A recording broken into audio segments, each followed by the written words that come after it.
Hello बच्चों, मैं आप लोगों का रोहन हमारे YouTube channel smile education point में स्वागत करता हूं।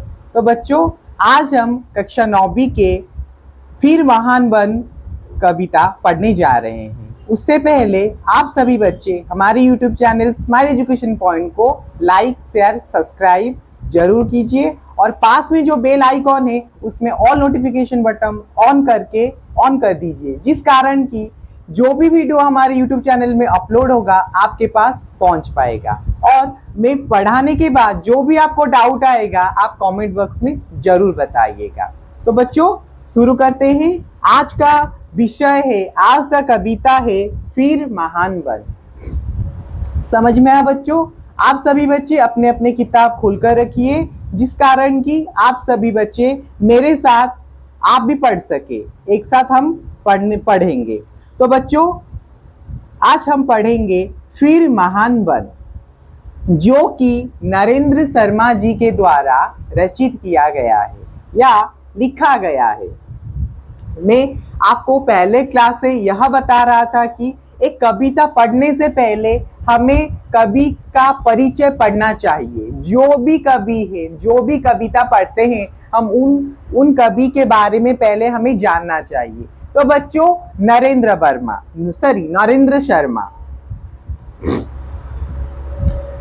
शर्मा जी के कवि परिचय पढ़ेंगे। मतलब नरेंद्र शर्मा जी का जन्म कहाँ हुआ था, वो क्या कर रहे थे, वो लिखना कैसे शुरू किए, वो हम इस विषय में कवि परिचय में पढ़ेंगे। तो फिर महान बन मतलब अच्छा, महान यानी महान का अर्थ बताया गया है श्रेष्ठ। हमें फिर एक और बार श्रेष्ठ बनना है। तो पहले हमें पढ़ने से पहले टाइटल को समझना है। टाइटल यानी हमारे जो विषय है, जो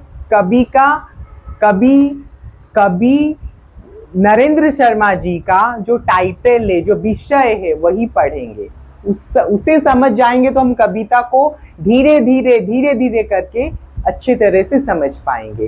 तो नरेंद्र शर्मा, उनका कवि परिचय। नरेंद्र शर्मा का जन्म सन 1913 ईस्वी को उत्तर प्रदेश के बुलंदशहर जनपद के जहांगीरपुर नामक गांव में हुआ।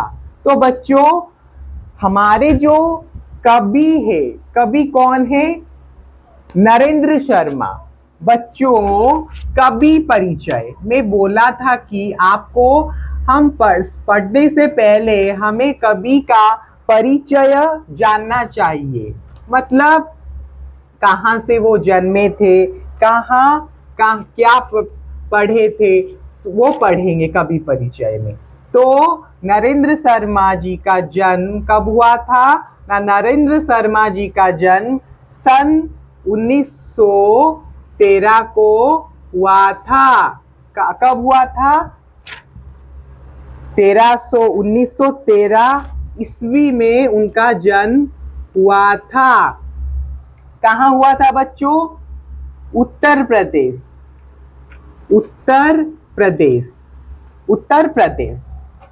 जो हम बोलते हैं उत्तर प्रदेश, वो मैं शॉर्ट में लिखा हूं उत्तर प्रदेश के कहां पर? ना उत्तर प्रदेश के बुलंदशहर में। उत्तर प्रदेश के बुलंदशहर, जैसे हमारे यहाँ पर हम एक डिस्ट्रिक्ट जो बोलते हैं डिस्ट्रिक्ट, तो बुलंदशहर अब एक डिस्ट्रिक्ट हो चुका है उत्तर प्रदेश का, बुलंदशहर। तो बच्चों, हमारे जो कवि है उनका जन्म कब हुआ था? नरेंद्र शर्मा जी का जन्म सन 1913 को उत्तर प्रदेश के बुलंदशहर जनपद के जहांगीरपुर नामक गांव में हुआ था। कौन सा गांव? जहांगीरपुर। कौन सा गांव? जहांगीरपुर।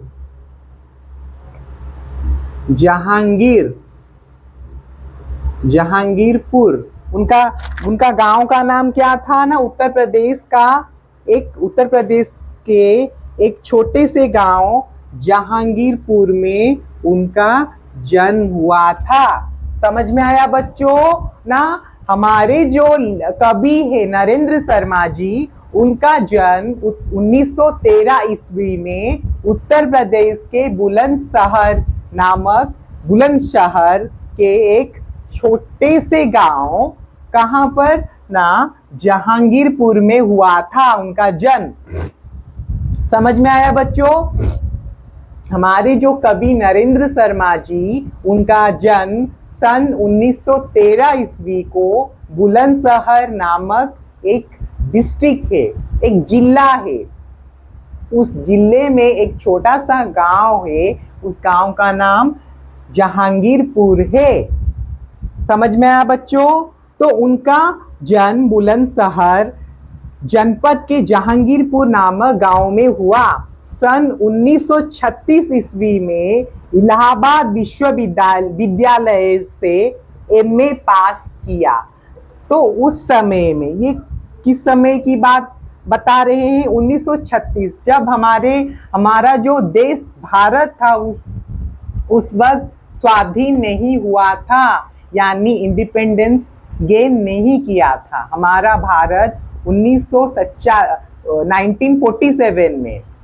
समझ में आया बच्चों। हमारा देश 1947 में स्वाधीन हुआ था, मतलब आजादी मिला था भारत को। तो उससे पहले 1936 में उन्होंने एमए की डिग्री हासिल की। कहाँ पर ना, इलाहाबाद विश्वविद्यालय से। मैं ये नहीं लिखूंगा क्योंकि हमें सबसे पहले कवि का जन्म या इतना ही याद रखना है। यह बहुत इंपॉर्टेंट होता है, बहुत महत्वपूर्ण होता है। जब हम कवि के परिचय पढ़ते हैं या कवियत्री के परिचय पढ़ते हैं, सबसे पहले जन्म और मृत्यु, यह दोनों बहुत ही महत्वपूर्ण होता है। और उसमें जो पॉइंट्स आते हैं वो हम याद करते हैं, मतलब इतना इंपॉर्टेंट नहीं होता। सिर्फ हमारा जन्मे कब थे और उनका देहांत कब हुआ था, यह दो बहुत ही महत्वपूर्ण चीज है एक कवि के बारे में जानने के लिए। तो नरेंद्र शर्मा जी का जन्म 1913 ईस्वी को उत्तर प्रदेश के बुलंदशहर जनपद के जहांगीरपुर नामक गांव में हुआ। सन 1936 ईस्वी में इलाहाबाद विश्वविद्यालय से एमए पास किया। एमए का मतलब है मास्टर्स करना, स्नातक। समझ में आया। स्नातकोत्तर हिंदी में उसे स्नातकोत्तर कहते हैं। तो उन्होंने, जो हम कहते हैं मास्टर्स व पीजी जो हम बोलते हैं, पोस्ट ग्रेजुएशन, तो उन्होंने 1936 ईस्वी में इलाहाबाद के विश्वविद्यालय से एमए की डिग्री हासिल की। और हम बोल सकते हैं वो एमए पास किए। साहित्य सृजन के प्रति उनकी पहले से ही रुचि थी। उनका जो रुचि पहले से ही साहित्य में था, जो हम लिटरेचर बोलते हैं, उनका रुचि मतलब उनका इच्छा, आकांक्षा कहाँ पर था, साहित्य पर था। साहित्य में कुछ करने के लिए उनका जी था, मतलब वो चाहते थे कि वो साहित्य के क्षेत्र में कुछ करे। तो उनका रुचि साहित्य के क्षेत्र में बचपन से ही था कि साहित्य के क्षेत्र में कुछ करना है। छात्र जीवन में ही भूल झूल तथा कर्णफूल प्रकाशित हुए। वो छात्र जीवन में, बाल अवस्था में या छात्र अवस्था में, छात्र यानी जब वो पढ़ना शुरू कर दिए थे, 9वीं 10वीं या 8वीं, वो छात्र जीवन से ही लिखना शुरू कर दिए थे। समझ में आया बच्चों। जब वो छोटे थे, जब पढ़ रहे थे, उसी समय से ही वो उन्होंने लिखना शुरू कर दिया। जैसे उनके 2 रचनाएं हैं, एक भूल झूल तथा कर्णफूल, ये 2 प्रकाशित हुए उस समय में जब हमारे नरेंद्र शर्मा जी छात्र अवस्था में थे, मतलब पढ़ रहे थे। उस समय 2 हम बोल सकते हैं प्रकाशन प्रकाशित हुआ। क्या थे वो ना, भूल झूल तथा कर्णफूल। फिर उन्होंने स्वतंत्रता संग्राम में भाग लिया। हम जानते हैं कि हमारा देश 1947 में स्वाधीन हुआ।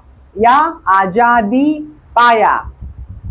तो हमारे जो 1936 थे, हमारा सिपाही विद्रोह कब हुआ? 1897 सतासी नहीं 1857 को हमारा जो सिपाही विद्रोह था 1857 में शुरू हो गया था। तो ये 1936 की बात बोल रहे हैं। तो 1936 में हमारा जो देश के लोग थे, हमारे से स्वतंत्रता सेनानी थे, उन्होंने हमारे आजादी के लिए बहुत सारी संघर्ष करने लगे। उस समय यह भी स्वतंत्रता संग्राम में भाग लिया। किन्होंने? कौन? मतलब हमारे नरेंद्र शर्मा जी जेल गए। हम जानते थे कि जो ब्रिटिश शासन था, ईस्ट इंडिया कंपनी का जो शासन चल रहा था उस समय बहुत ही क्रूर शासन था वो। तो जब वो स्वतंत्रता संग्राम में भाग लिए थे तो उनको भी जेल भेजा गया था। कुछ दिनों तक अध्यापक हुए।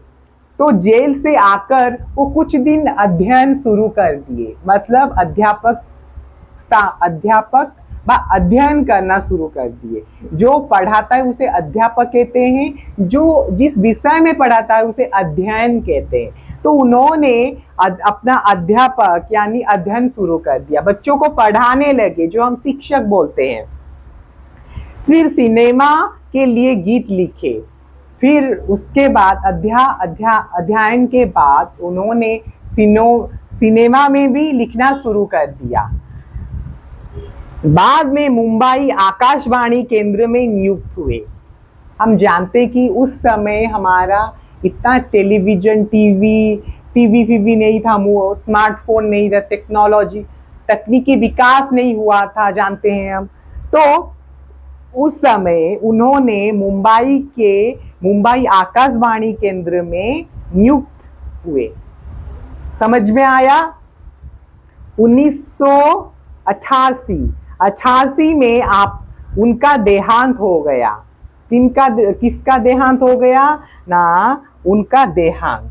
ये वाला मैं बोला था कि हमें जब हम किसी कवि के बारे में पढ़ते हैं तो उनका जन्म और देहांत हमें याद रखना है। समझ में? उनका देहांत कब हुआ ना? 1988। कब हुआ उनका देहांत ना? उनका देहांत 1988 को हुआ। 1988, हाँ ठीक। हाँ, उनका जन्म हुआ था 1913 ईस्वी उत्तर प्रदेश बुलंदशहर के जहांगीरपुर में हुआ। लेकिन उनका जो देहांत हुआ वो 1988 में हुआ। जन्म हुआ था 1913 में, उनका मृत्यु यानी उनका जो देहांत यानी वो कब मरे थे, किस साल मरे थे ना? 1913 को उनका देहांत हो गया। समझ में आया बच्चों? प्रमुख कविता संकलन, उन्होंने बहुत सारी कविता लिखे हैं, जैसे प्रभाती फेरी, प्रभासी के गीत, प्रीति कथा, कामिनी, अग्निशस्य, कदलीबन, प्यासा निर्झर, उत्तर जय, बहुत रात गए आदि। यह सब उनके रचनाएं हैं, उनके प्रमुख कविता संकलन है। जैसे प्रभाती फेरी, प्रभात के गीत, प्रीति कथा, कामिनी, अग्निशस्य, कदलीबन, प्यासा निर्झर, उत्तर जय, बहुत रात गए आदि। यह सारे उनके प्रमुख रचनाएं हैं जो नरेंद्र शर्मा जी के द्वारा रचित किए गए थे। नरेंद्र शर्मा की कविता में मानव प्रेम, मतलब उनके कविता में मानव को कैसे, मानव यानी इंसान को, मतलब इंसान का प्रेम झलकता है। नरेंद्र शर्मा जी के कविता में मानव के प्रति कैसे प्रेम करना है, उस मानव प्रेम का जो एक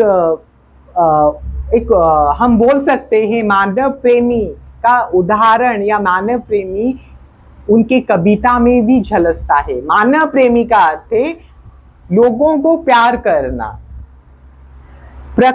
प्रकृति सौंदर्य के सरल और सजीव चित्र मिलते हैं। प्रकृति सौंदर्य मतलब या जो प्रकृति के प्रति, प्रकृति यानी जो नेचर हम बोलते हैं इंग्लिश में, प्रकृति के सौंदर्य को भी, सुंदरता को भी, सौंदर्य यानी सुंदरता, प्रकृति के सुंदरता को भी उन्होंने अपने कविता के माध्यम से दर्शाया है। उनके कविता में भी झलकता है। प्रकृति को प्रकृति सौंदर्य को सरल और सजीव चित्र लिखते हैं और मिलते हैं। वो बहुत सरल और सहज भाषा में प्रकृति को वर्णना करते हैं, उनके कविता में भी मिलता है। जड़ वस्तुएं में मानवीय चेतना, करुणा भी भावधारा बहती है। उनके जो रचनाएं हैं उनमें मानवीय चेतना, एक मनुष्य को किस तरह चिंता करना चाहिए, किस तरह अच्छे तरह से एक विषय पर कुछ अच्छा टिप्पणी, उसी मानवीय चेतना को भी वो दर्शाते थे। करुणा की भावधारा बहती है। उनकी जो लिखनी है उसमें हमें बहुत भाव मिलते हैं। भाव को किस तरह प्रकट किया जाए उनके कविता में झलकता है। समझ में आया बच्चों? बाद में वे समाज के दुख दर्द के प्रति आकृष्ट हुए और असुविधाओं को दूर करने की आवाज उठाई। उनके जो जीवन है, सामाजिक जीवन है, समाज में जो कठिनाई वो देखते थे, उस जो दुख दर्द उन्होंने अपने आसपास देखते थे, उन दुख दर्द को उन्होंने उनके प्रति आवाज उठाया है। ठीक है बच्चों, दुख दर्द के प्रति आकृष्ट हुए, आकृष्ट यानी उस पर चिंतन किए, उस विषय पर कुछ करने की आशा रखी और असुविधाओं को दूर करने की आवाज उठाई। अपने कविता के माध्यम से उन्होंने समाज में जो असुविधा, जो लोगों की असुविधाएं थी, उन पर वो जोर डालते थे। अपने कविता के माध्यम से वो उन असुविधाओं को दर्शाते थे और उसको हल कराने की कोशिश कराते थे या करते थे। विद्रोह किया, वो बहुत विद्रोहीपूर्ण व्यक्ति थे। उनका व्यक्तित्व विद्रोह से भरा हुआ था। मतलब कुछ करने की या कुछ आगे बढ़कर अच्छा करने की उनमें आशा आकांक्षा था। शर्मा जी की भाषा सरल, शुद्ध और भाव गर्भक होती थी।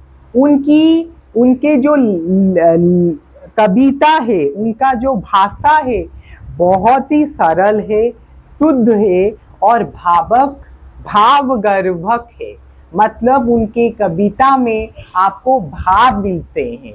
मतलब जो भाव हम सामान्य लोगों को परिप्रकाश नहीं कर पाते हैं, उनके कविता के माध्यम से हमें पता चलता है कि एक भाव को कैसे पकड़कर हम कविता में डाल सके, कविता के माध्यम से पहुंचा सके, उन्हें अच्छे तरह से आता था। तो बच्चों यह था कवि परिचय। तो बच्चों आपको कवि परिचय समझ में आया। अब हम कविता पढ़ेंगे। समझ में आया? अब हम कविता पढ़ेंगे। उससे पहले हम थोड़ा कविता देखेंगे। क्या है कविता ना? फिर महान बन। देखो बच्चों क्या बोल रहा है ना, फिर महान बन मनुष्य, फिर महान बन। यहाँ पर कवि यह बता रहे हैं कि आप महान बनो। शब्दार्थ लिखो बच्चों।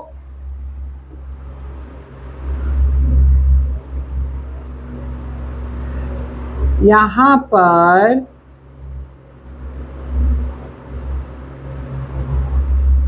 हमारे जो नरेंद्र शर्मा जी है बोल रहे हैं कि अरे महान बनो। महान यानी श्रेष्ठ। महान यानी क्या?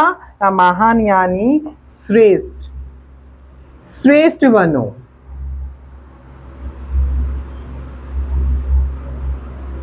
महान यानी श्रेष्ठ।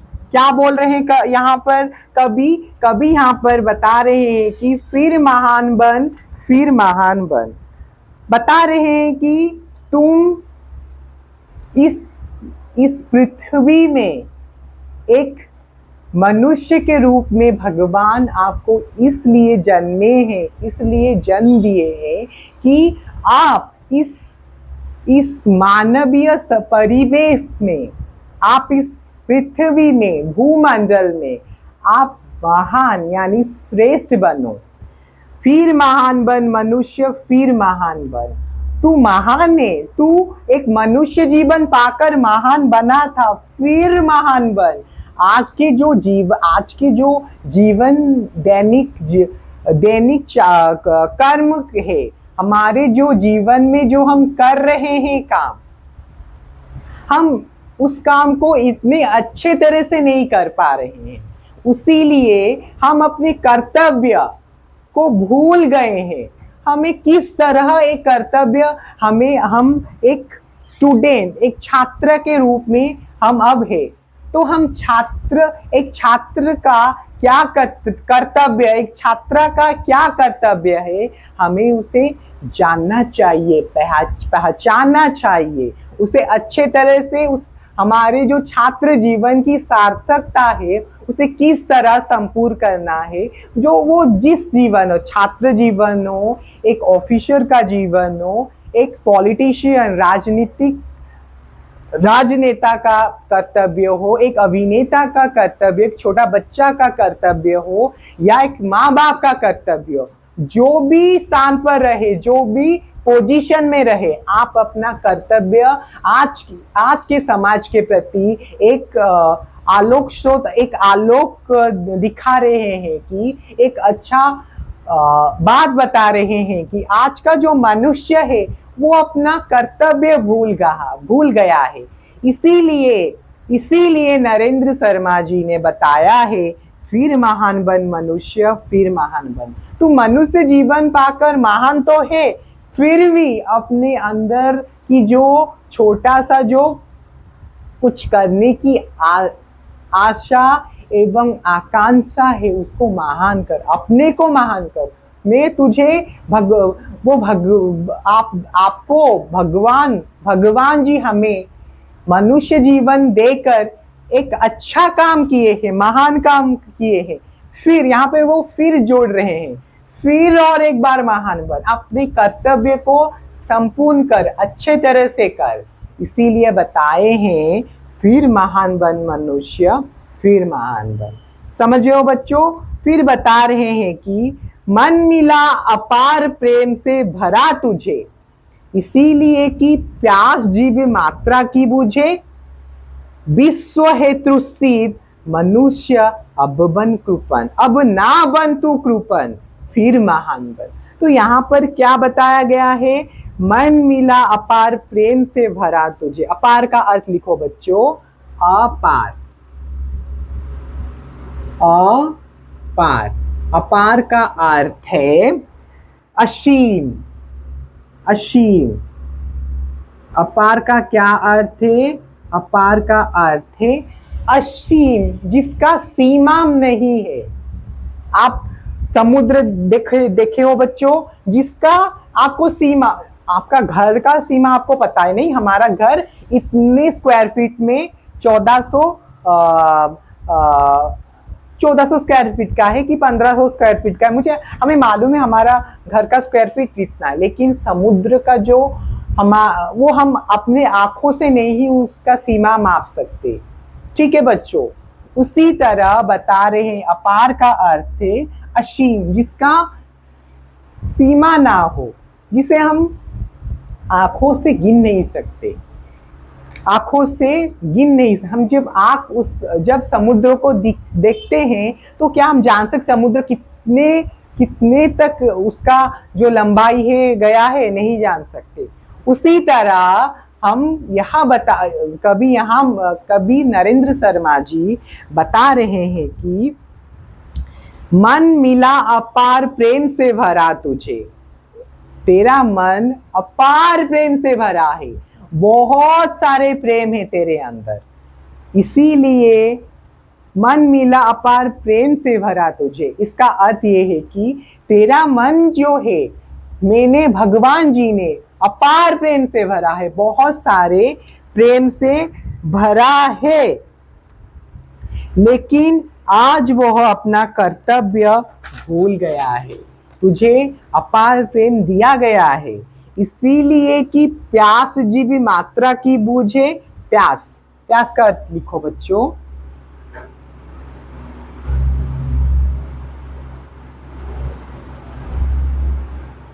प्यास,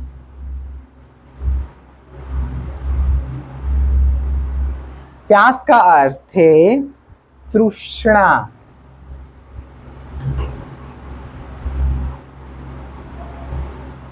तृष्णा यानी जब तृष्णा मिट जाना, उसका क्या अर्थ है? मतलब बच्चों हम बोलते हैं तृष्णा मिट जा, मुझे तृष्णा मिट गया, मतलब मुझे मेरा जो प्यास है मिट गया। तृष्णा, प्यास का अर्थ है तृष्णा।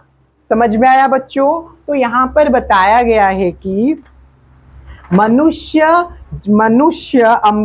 अमृत की संतान है, या जो मनुष्य है वो अमृत से भरा। हम बच्चों आप जानते होंगे कि हम बोलते हैं, हमारे जो पुराण है, शास्त्र है, उसमें यह लिखा है कि हमें मनुष्य जीवन हम मानते हैं, उसका तो साइंटिफिक प्रूफ नहीं है, फिर भी हम मानते हैं कि जैसे हम भगवान जी को मानते हैं, तो पुराणों में, शास्त्रों में यह लिखा है कि हम मतलब मनुष्य जीवन इसलिए प्राप्त किए हैं कि क्योंकि पूर्व जीवन में हमने कुछ अच्छा काम किया है, इसीलिए हमें इस जीवन में मनुष्य जीवन मिला, इस जीवन में मनुष्य का जीवन मिला है। उसी को टिप्पणी करके बता रहे हैं कि मनुष्य अमृत की संतान। ये जो बताया गया है ना कि मन मिला अपार प्रेम से भरा, इसीलिए कि प्यास जीवन मात्र ही बूझे। तो मनुष्य अमृत की संतान है। मनुष्य अमृत मतलब हम अमृत से भरे हैं, हमारे अंदर बहुत सारे अच्छे गुण हैं। मनुष्य, यह बच्चों जान लो, मनुष्य एक ऐसी जाति है जो चाहेगा वो कर सकता है। अगर वो, हम जानते हैं अब हम हमारा एक मंगलयान मिशन है जो सक्सेसफुल हुआ है, तो उसी पर मैं टिप्पणी करके बता रहे हैं कि मनुष्य का जीवन जो है अमृत से भरा है, यानी उसका जीवन वो अमृत की संतान है।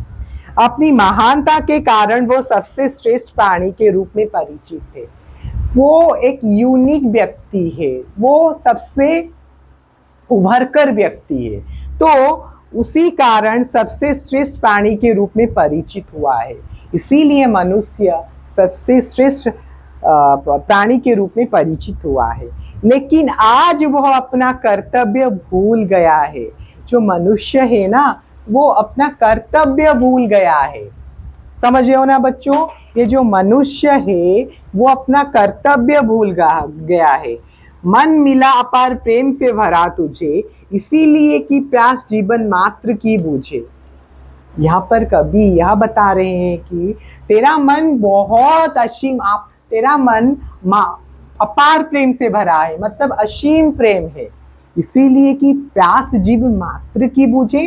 तो इसीलिए तुझे जीवन दिया गया है कि तू एक काम करके संतुष्ट हो जा, नहीं, तुझे इसीलिए भगवान ने मनुष्य जीवन दिया है क्योंकि तू एक अमृत की संतान है, अमृत का संतान है।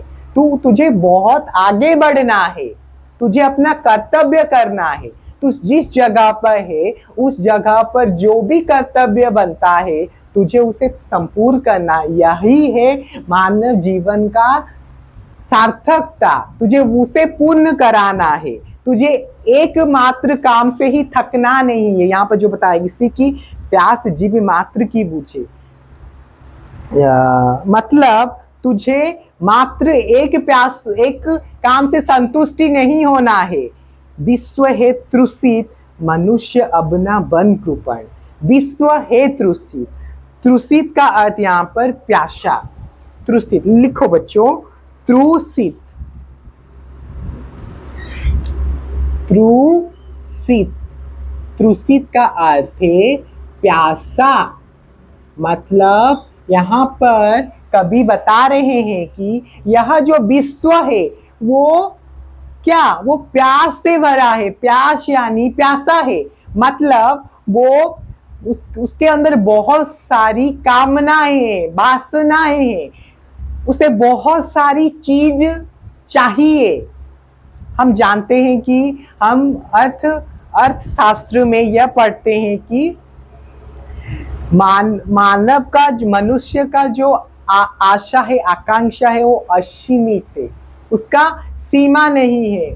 हम बोलते हैं कि ह्यूमन वांट्स आर अनलिमिटेड। इसका मतलब यह है कि ये जो मनुष्य का जो चाह है वो बहुत है। हम जितना उसे पूर्ण करने की कोशिश करें वो पूर्ण नहीं होता। इसी परिप्रेक्ष्य में कवि बोल रहे हैं कि विश्व है तृषित, यानी विश्व तृषित यानी प्यासा है। हम जानते हैं कि अब एक आदमी को जितना चीज दो, जितना भी चीज भर दो, उसका मन शांति नहीं होगा। ठीक है, मरने तक यह याद रखो बच्चों, हम मनुष्य जाति में जन्मे हैं। हमें जितना चीज दो, जितना पैसा दो, जितना धन दौलत दो, हम उस चीज से संतुष्टि नहीं होंगे। उसी परिप्रेक्ष्य में बता रहे हैं कि ये जो दुनिया है, जो जिस दुनिया में हम रह रहे हैं, उसमें रहने वाले व्यक्ति प्यास से भरे हैं। उनको चाहिए, बहुत सारे चीज चाहिए। विश्व है तृषित, मनुष्य अब ना बन कृपण। कृपण का अर्थ लिखो बच्चों, कृपण का अर्थ है कंजूस।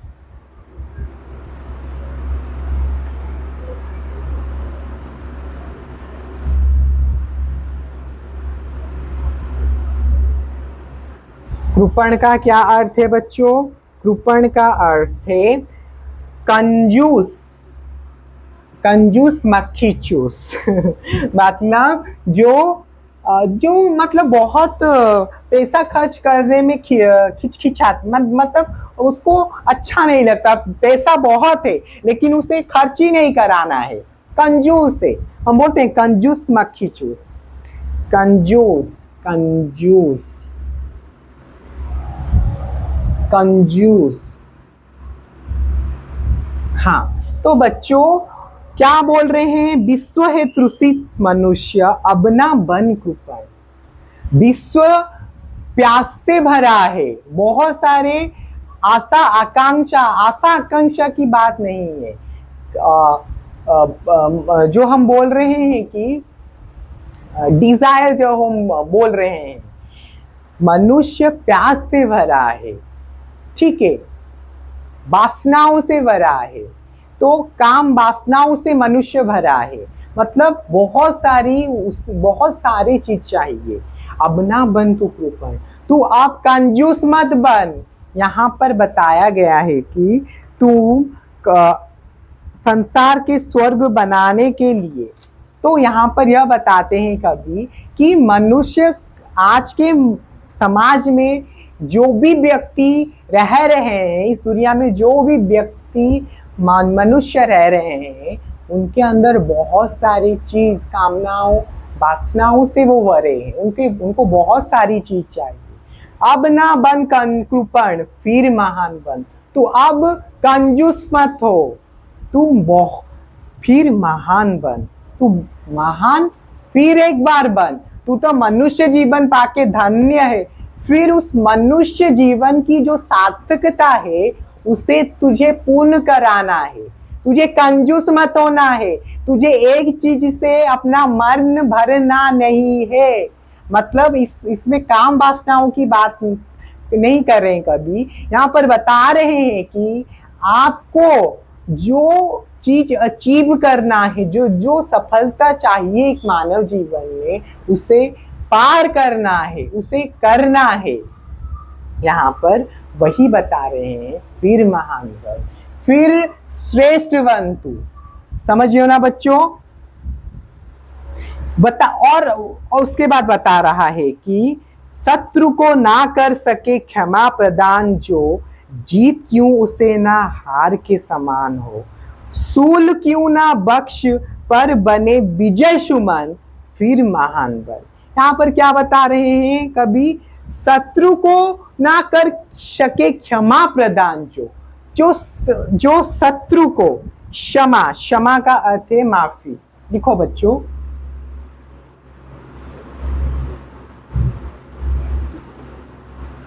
क्षमा का अर्थ है माफी, यानी माफ कर देना, माफी, माफी यानी माफ कर देना, क्षमा, जीव मात्र। तो बच्चों यहाँ पर यह बताया गया है कि शत्रु को ना कर सके क्षमा प्रदान, जो शत्रु को क्षमा ना कर पाए, जो व्यक्ति, जो मनुष्य अपने शत्रु, बच्चों ये याद रखना, आपको जो लोग जितना जलील करे, जो भी करे आपके साथ, बदसलूकी की बात, यहाँ बदसलूकी की बात नहीं बताया गया है। यहाँ आपको अपमान जितना जो भी करे, आपका शत्रु जितना भी हो, आपको उसे क्षमा कर देनी चाहिए।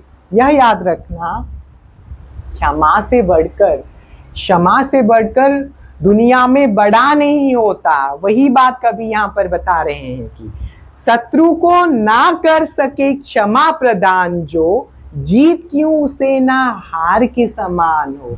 जो शत्रु को क्षमा प्रदान ना कर सके, वो कैसे एक मनुष्य है, वो मनुष्य जाति में नहीं जाता। यह बात याद रखना, आप अपने दुश्मन को क्षमा कर दो, वो ऊपर वाला, मैं हर वक्त बोल रहा हूँ, ऊपर वाला सब दिख रहा है। हम जो भी कर्म कर रहे हैं वो अपने आप में रिपीट होगा। वही बात बता रहे हैं कि शत्रु को ना कर सके क्षमा प्रदान, जो जीत क्यों उसे ना हार के समान हो। वो जीते क्यों ही, उसे हार के समान ही होता है। क्षमा जो शब्द है, वो अगर किसको किया जाए तो वो जीत के समान हो जाता है। अगर आप क्यों ना हार जाए, लेकिन आप अगर किसको क्षमा कर देते हो तो वो जीत के समान परिवर्तित हो जाता है। अगर आप मनुष्य जाति में जन्मे हो, अगर आप क्षमा करना सीख जाओगे तो आप हर क्षेत्र में अपना झंडा लहरा पाओगे, यानी हर क्षेत्र में आप अपना जीत पक्के कर पाओगे। वही बात बताया गया है कि शत्रु को ना कर सके क्षमा प्रदान, जो जीत क्यों उसे ना हार के समान हो। जो मनुष्य क्षमा प्रदान ना कर पाए, क्षमा प्रदान करने की क्षमता ना हो उसमें, तो वो जीतते हुए भी हार जाता है, हार के समान हो जाता है। अगर वो क्षमा प्रदान नहीं करता, अगर वो क्षमा प्रदान कर देता है तो उस समय वो जीत के समान परिवर्तित हो जाता है। ठीक है, आप बच्चों याद रखना, इसको क्षमा करना बहुत बड़ी बात है। आप बच्चों देखे होंगे, लोग क्षमा नहीं करते, उनके अंदर गर्व, अहंकार बहुत भरा रहता है। तो बच्चों यह याद रखना कि आपको क्षमा, जो भी आपके लाइफ में जो भी आए, जो भी आपको दुख दे, आप उसको चल जा अपना जिंदगी जी ले। यह बात रखना, क्षमा से बढ़कर दुनिया में कुछ नहीं होता। ठीक है बच्चों, आप क्षमा कर देते हो तो आप अपने फील्ड में, अपने क्षेत्र में बहुत आगे चले जाते हो, आप जीत हासिल कर देते हो। तो आप क्षमा प्रदान करना सीखें।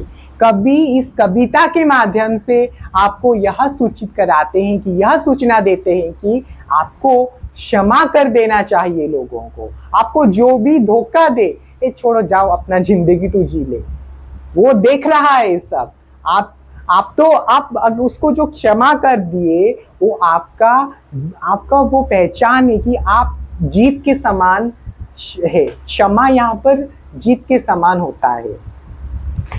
अगर आप क्षमा नहीं करते तो वो जीतते हुए भी आप हार के समान हो जाते हैं, आप हार जाते हैं। क्षमा एक ऐसी बड़ी चीज है। सूल क्यों ना बख्श पर बने विजय सुमन। सूल यहाँ पर यह बताया गया है कि अगर आप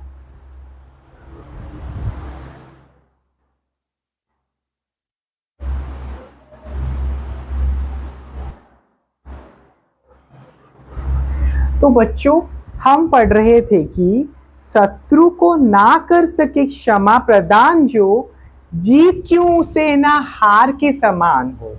सूल क्यों ना बख्श पर बने विजय सुमन, फिर महान बन। यहाँ पर क्या मैंने बताया था? यहाँ पर मैंने बताया था कि शत्रु को क्षमा प्रदान जो ना कर सके, वो कैसा व्यक्ति है, वो कैसा मनुष्य है। मैंने बताया कि क्षमा एक ऐसी चीज है जो बहुत सारे लोग नहीं कर पाते। जो जिसके अंदर जिगर है वही क्षमा कर सकता है, और आपको क्षमा कर देनी चाहिए। क्षमा से बड़ा कुछ होता ही नहीं। सूल क्यों ना बख्श पर बने विजय सुमन। कुछ शब्द बच्चों लिखो ना। जीत, जीव मात्र का अर्थ है प्राणी मात्र, जीव मात्र।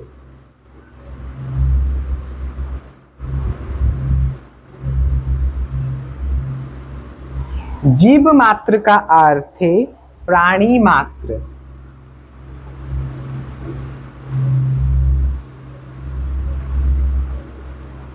प्राणी मात्र। और जीत जानते हो, जीत का अर्थ है विजय।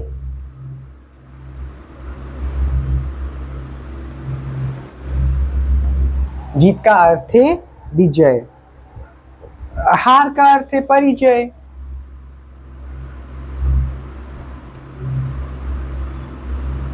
हार का अर्थ है परिचय व पराजित।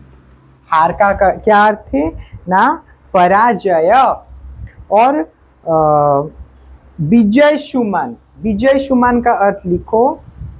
विजय सुमन का अर्थ है सूल। एक बार सूल का अर्थ लिख लो बच्चों। सूल का अर्थ है कांटा, कांटा और पीड़ा।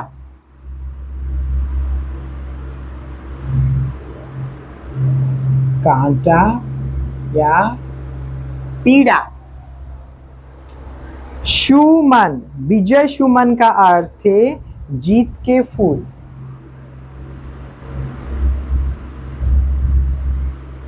विजय सुमन, विजय सुमन का अर्थ है जीत के फूल।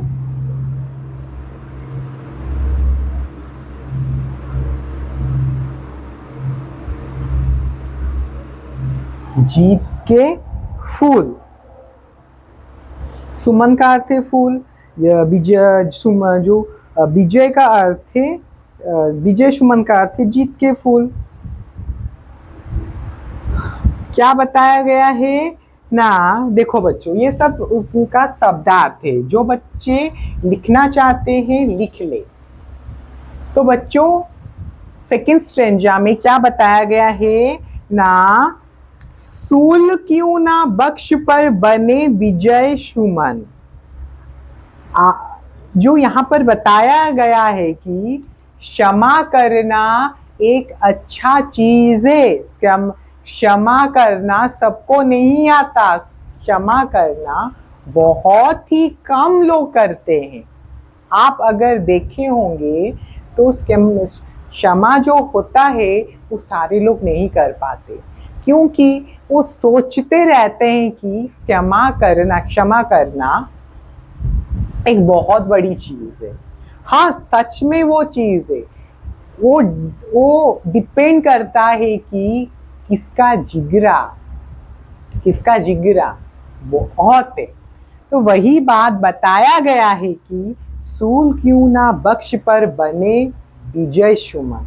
सूल का अर्थ यहाँ पर बताया गया है कांटा। शूल क्यों बख्श यानी हृदय, बख्श यानी हृदय। बख्श का क्या अर्थ है? हृदय, बख्श का अर्थ क्या है? हृदय। अगर आपको हृदय पर कांटा रखना पड़े, आपके हृदय पर अगर कांटा रखना पड़े, फिर भी आप जीत के फूल को दर्शाओ। समझ रहे हो ना बच्चों?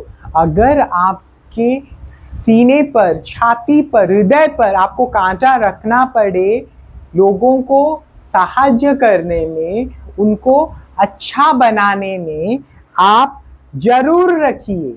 आप जरूर हृदय पर कांटा रख के विजय के, जीत के फूल जरूर बांटिए, जरूर कीजिए।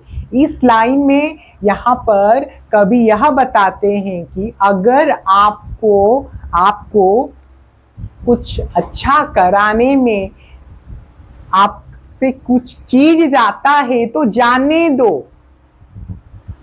यदि आपको एक अच्छा काम करने में, अच्छा चीज में इन्वॉल्व होने से आपकी कोई भी चीज चला जाता है, जैसे धन हो, दौलत हो, चला जाता है, फिर भी आप अच्छा परिणाम का कारण बने, उसे पूर्ण करे, वही बात बताया गया है।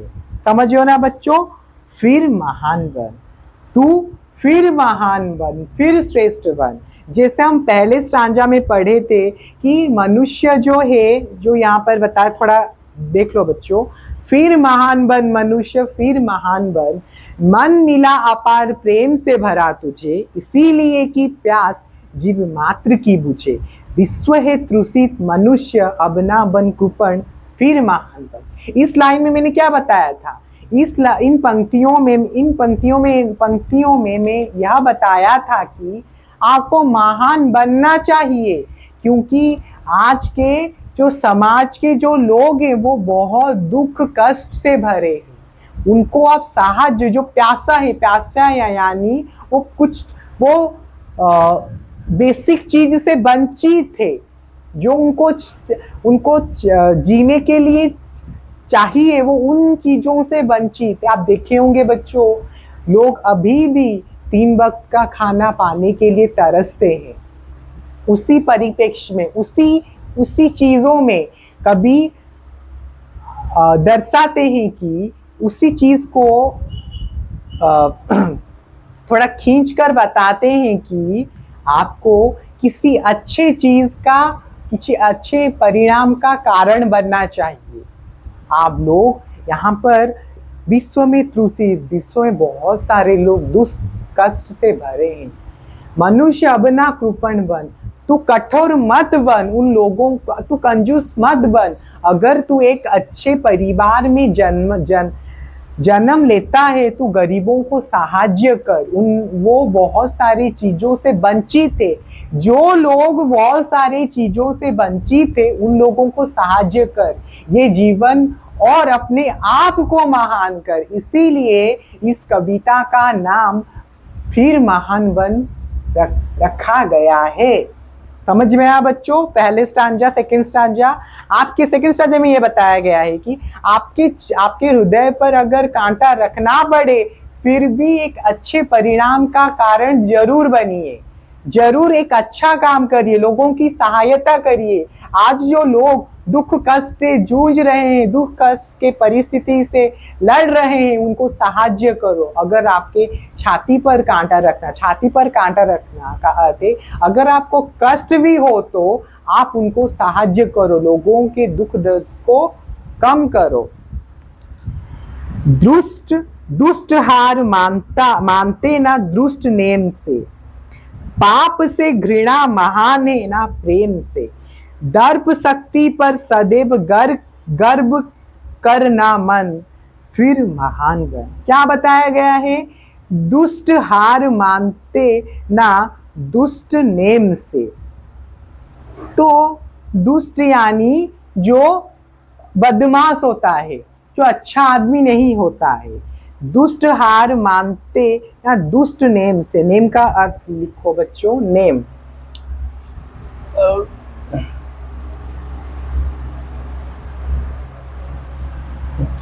नेम का अर्थ है नियम।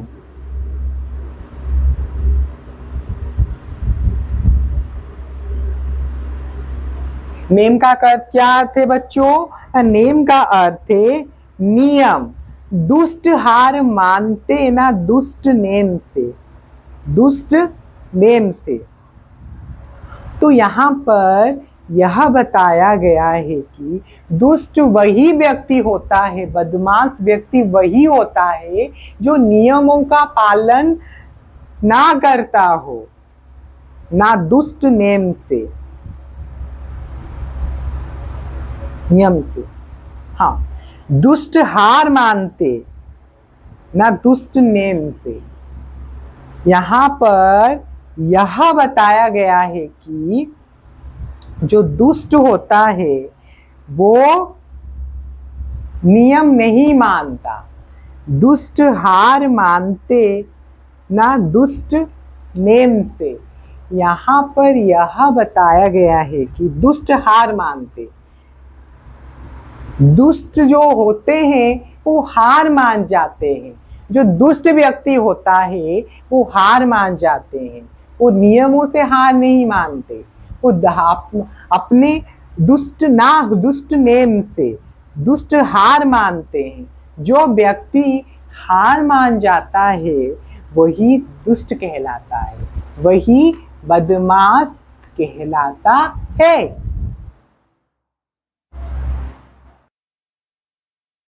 तो बच्चों, हमने पढ़ा कि दुष्ट हार मानते ना दुष्ट नेम से। जो व्यक्ति नियम नहीं मानते हैं, नियम की पालन नहीं करते, यानी जो अच्छे आदमी नहीं होते हैं, वो कभी भी नियमों को नहीं मानते। समझ में आया बच्चों? वो नियम को तोड़ते ही रहते हैं। वही बात बताया गया है। जो दुष्ट आदमी होते हैं वो नियम को तोड़ने से कतराते नहीं हैं। वही बात इस वाक्य में बताया गया है, दुष्ट हार मानते ना दुष्ट नेम से। पाप से घृणा महान है ना प्रेम से। पाप, यहाँ पर बताया गया है कि जो पाप है उससे महान घृणा है। मतलब अगर आप किसी व्यक्ति को पसंद नहीं करते, आप उसे घृणा कर सकते हैं, लेकिन पाप नहीं कर सकते। उससे अच्छा, घृणा से और पाप से यह अच्छा है कि आप उसे प्रेम कर लो, वो सबसे महान होगा। यहाँ पर कवि यह बताते हैं कि पाप से महान घृणा होता है। अगर आप किसी व्यक्ति को पसंद नहीं करते, आप उसको घृणा कर सकते, उसे पसंद नहीं कर सकते, लेकिन उसके साथ पाप नहीं कर सकते। समझ में आया बच्चों? आप अगर उससे अच्छा यह अच्छा होगा कि आप उसे प्रेम करना सीख लो। प्रेम से ही सब कुछ संपूर्ण है। अगर आप किसी के साथ अच्छा व्यवहार रखते हैं, अच्छे से पेश आते हैं, तो आपको वो भी अच्छा लगेगा। आप उसको आप अच्छे तरह से पेश आए, अच्छे तरह से बात किए, इसीलिए वो आपको पसंद किया, अच्छी तरह से प्रेम की भावना से उसे बात किया, इसीलिए उसने पसंद किया। तो आपको यह याद रखना है बच्चों, आप किसी के साथ बहुत गंदी तरह से बातचीत नहीं करनी चाहिए, प्रेम से बात करनी चाहिए, प्रेम से व्यवहार दिखाना चाहिए। वही बात बताया गया है कि लोगों को घृणा करनी चाहिए लेकिन पाप नहीं करना चाहिए, और पाप और घृणा से अच्छा होगा आप उस लोगों को प्रेम करो, प्रेम से पेश आओ। उसके बाद बताया गया है कि दर्प शक्ति पर सदैव गर्व करना मन। दर्प शक्ति पर सदैव गर्व करना मन, फिर महान बन। दर्प शक्ति का अर्थ है घमंड। जो घमंडी होता है वो गर्व करता रहता है, वो घमंडी होता है।